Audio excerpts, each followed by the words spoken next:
Three of my college buddies, Nick, Lawrence, and I, decided to visit Paris to celebrate the end of our first semester of senior year. Luckily, I had an aunt who lived there, and she graciously offered us her guest house for a 2 week vacation over winter break. The first week in Paris was absolutely amazing, filled with incredible experiences. Little did we know that our fortunes were about to take a dark turn. During our first week, my uncle suggested that we visit the catacombs, which intrigued us. We started researching the available tours and best times to go. The topic consumed our conversations, and we even spooked each other with scary stories of hauntings in the tunnels. Finally, the day arrived, and we made sure to arrive early at the designated tour group location, fearing long waiting times. As we wondered if we were in the right spot, a man in a yellow jacket approached us. He introduced himself as Dennis and indicated that he was our tour guide, despite the language barrier. It seemed odd that we wouldn't understand our guide, but we shrugged it off. When Dennis mentioned the tour would cost only 29 euros, we eagerly agreed, thrilled to have a private tour, something we never expected. The tour itself was fantastic. Dennis led us deep into the catacombs, and we had a blast exploring the underground tunnels. After an hour, we reluctantly bid our farewells, thankful for the incredible experience. However, we were taken aback when Dennis mentioned that it was the end of his shift. To our surprise, Dennis invited us to grab a bite to eat with him. We felt elated, as if we had made a new friend in a foreign land. Dennis took us to a small cafe where we enjoyed a light meal and drinks. It was during this time that he revealed a secret. The catacombs we had seen were just a small portion. There was a vast section closed off to the public. Dennis, however, knew how to access it and offered to give us a late-night tour for a higher price, explaining the risks involved. Intrigued, we unanimously decided to explore the forbidden part of the catacombs, seeing it as the perfect adventure to conclude our trip. After finishing our meal, we agreed on a meeting time and place with Dennis for later that night. We didn't disclose our plans to my aunt and uncle, knowing they wouldn't approve of trespassing. After spending a few hours with them, we returned to the guest house to prepare. We dressed warmly, bringing flashlights and water, knowing the catacombs would be cold. As the clock approached 11:30 p.m., Lawrence, Nick, and I set off towards the meeting spot Dennis had indicated. By the time we arrived, it was already past midnight, and we easily spotted Dennis. However, this time he was dressed in dark clothing, a stark contrast to his reflective yellow jacket. After exchanging greetings, we stealthily descended into the catacombs through a small manhole, different from our previous entrance. Dennis explained that this section of the catacombs was usually sealed off, but there was a secret research project allowing access. He had discovered it and gladly shared it with us. The idea of slipping into a manhole made us uneasy, but our desire for exploration overcame our fears. With our flashlights guiding the way, we marveled at the eerie tunnels adorned with skulls and bones, feeling as if we had stepped into a gothic novel. Dennis proved to be just as charismatic and knowledgeable as before, and we had a fantastic time delving deeper into the catacombs. However, as we ventured further, I couldn't shake an uneasy feeling. The tunnels seemed never-ending, and I started questioning our decision to enter this restricted area. Suddenly, as we rounded a corner, we heard a loud noise echoing through the tunnels. It sounded like footsteps, but heavier and more menacing. Dennis's expression changed, and he motioned for us to hide. Panic gripped my heart as we found a nook to squeeze into, our lights off. Minutes passed, but the footsteps grew louder. I could barely breathe, fearing that we had stumbled upon something dangerous. I glanced at my friends, their eyes reflecting the same mix of fear and curiosity. Eventually, the footsteps faded away, leaving us in an eerie silence. Dennis gestured for us to resume our exploration cautiously, but the mood had shifted. We proceeded more slowly, aware that we had trespassed into uncharted territory. My mind raced with thoughts of what could be lurking in the darkness. Just as we started to contemplate turning back, we stumbled upon a large chamber with peculiar markings on the walls. It seemed like a place of worship, but its significance eluded us. Dennis, clearly intrigued, moved closer to inspect the markings. Suddenly, a hidden trapdoor swung open beneath him, and he plummeted into a hidden chamber below. Shocked, we rushed to the edge of the trapdoor, shouting Dennis's name, but there was no response. Our guide had disappeared, swallowed by the catacombs. Fear coursed through our veins, and we knew we had to find a way to help him. Lawrence managed to locate a nearby ladder, and we descended into the unknown depths. The chamber below was unlike anything we had seen before. It was filled with ancient artifacts and strange symbols etched into the walls. The air felt heavy, and an inexplicable sense of foreboding washed over us. We called out for Dennis again, our voices echoing through the eerie chamber, but still, there was no response. As we explored further, a sudden realization hit me. We were in way over our heads. We were ill-equipped to navigate the catacombs, let alone rescue Dennis from the unknown dangers that awaited us. Fear overwhelmed me, and I could sense it in my friend's eyes as well. With heavy hearts, we retraced our steps, determined to find our way back to the surface and seek help. The catacombs had turned from an exciting adventure into a treacherous labyrinth, and we understood the gravity of our situation. The journey back was tense, filled with anxiety and desperation, but eventually, we managed to reach the manhole and clambered out into the cold Parisian night. As we emerged, the weight of what had transpired in the catacombs settled upon us. We had lost our guide, Dennis, and we were now faced with the daunting task of alerting the authorities and explaining our trespassing. Regret and guilt gnawed at our souls, overshadowing the thrill of our earlier escapades. We quickly made our way back to our aunt's house, where we contacted the local authorities and informed them of our ordeal. It took hours of questioning and explaining, but eventually they dispatched a rescue team to search for Dennis. Days turned into weeks, and hope dwindled as we awaited news of his fate. The catacombs had transformed from a mysterious attraction to a haunting reminder of the risks we had taken. Our adventure had turned into a cautionary tale, a story we would forever carry with us. The streets of Paris no longer held the same allure, and the catacombs would forever be etched in our memories as a place of darkness and danger. That's the story of our ill-fated expedition into the forbidden catacombs beneath Paris. It serves as a reminder that sometimes the pursuit of adventure can lead to unexpected consequences, forever altering our lives in ways we never anticipated.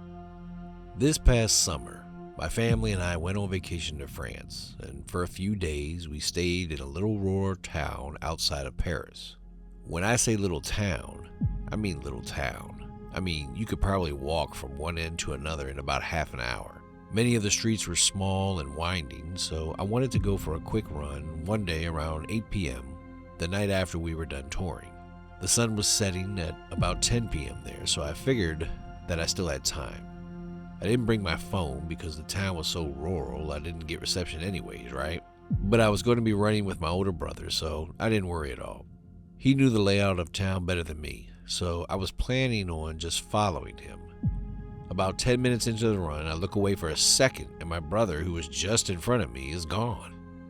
I figured that he had gotten around a corner or something like that, so I took a good guess about which street he had taken and ran down it. After about another 5 minutes of running, no sign of my brother, and none of it looked familiar. I wasn't worried at that point because the town was so small. It was small enough that I figured if I kept running, I'd eventually see something I'd recognize and find my way back to the apartment that way. Although at this point, the sky became dark and cloudy, and it started to rain. Up until this point, however, other people were walking around outside restaurants, eating, doing all sorts of stuff, etc. As I kept running, there seemed to be fewer and fewer people around. All of a sudden, a white car driving towards me started to slow down. From what I could see, there were two men in the car. At the moment, they started yelling at me in French, beeping their car horn and whistling. I ran even faster past the car. Even though I could not understand them, it sounded like they were catcalling me. I'm alone, lost in a foreign country. I mean, I don't even speak the language, and I have no means of communication or protection of myself. I look down at what I'm wearing, a tank top and shorts, and think about how I should have worn sweatpants and a long shirt instead. Anything less skin showing, I guess. At this point, I'm no longer running to find my way back. I'm just running away from the car and towards a more populated part of the town. My heart is racing and I feel lightheaded because I'm in a full sprint at this point. I don't want to turn around for fear of passing the white car again, but as I keep running, the streets look even more desolate. I start to hear the engine of a car somewhere behind me, All I can think is that it's the white car and the men. The men are following me. I look around for a place to hide because I'm too whiny to outrun them. At this point, all the houses around me are so surrounded by 10-foot fences that I look at the ground and find a rock I can use as a weapon. The engine grows louder behind me and I can only be just around the corner. I sprint forward frantically, looking for some garden I can hide in or a door I can knock on. A white car pulls up right next to me. My heart is pounding. I grip the rock in my hand even tighter at this point and come to a halt. I force myself to look at the car. Inside the car is a woman who appears to be parking outside her flat. Scrolling through her phone, I breathe a deep sigh of relief and tap on the window. She rolls down the window at about an inch and stares at me, probably because I look like I'm having a panic attack and I'm out at night in the pouring rain going for a run. I asked her if she knew where the street I was living on was. I know this is a gamble because very few people in this town speak English at all. Yes, just go down to the end of this road and take a right. It's about a 10-minute walk, but you seem to be running fast, so it shouldn't take you long at all. Relieved that this woman speaks English and that I'm so close to home, I took a few deep breaths to try and even my frantic breathing patterns that I've worked up. She looks at me. Are you all right? I assured her that I'm fine and just a little lost. I jogged the rest of the way home and walked through the door to my flat. My family relaxed around the TV. My brother asked where I disappeared to. I yelled at him for running too fast and losing me. My mom at this point asked me if I was okay. I reassured her that I'm fine, just tired, I said. I figured there's no use worrying about them like that, and still to this day, I haven't told her the story. I treated my girlfriend to a vacation in Paris. We stayed at a hotel called Hotel Atmospheres. My job allows me to work remotely from my laptop during my own hours, so at some points during a couple days there, I would sit in the lounge of the hotel by the Wi-Fi area to get my work done. My phone started to ring. It was my girlfriend calling me. As I picked up the phone, I went to the nearby room where the coffee was and poured myself a cup. My girlfriend was calling me from the room, talking about the things we should do that day. When I walked back to the lounge area where I had left my laptop, I got a sickly feeling when I realized it wasn't there anymore. I went first thing to the lady at the front desk to ask her if she'd seen anyone leave the lounge area with the laptop. She apologized and said she hadn't seen anyone. I asked her to check the cameras, to which she responded with there not being any cameras in the lounge area and that it was not controlled by her. From the footage that the camera caught, she would have to get in contact with her manager, who is not working that day. She offered that I fill out and submit a lost or stolen property form. I was absolutely disgusted with the service and planned on having a word with the manager the next day. I had no choice but to go back to our room and angrily vent to my girlfriend. She tried calming me down, saying there was nothing we could do about it and that it was the best we could just go out and enjoy the vacation I was paying for.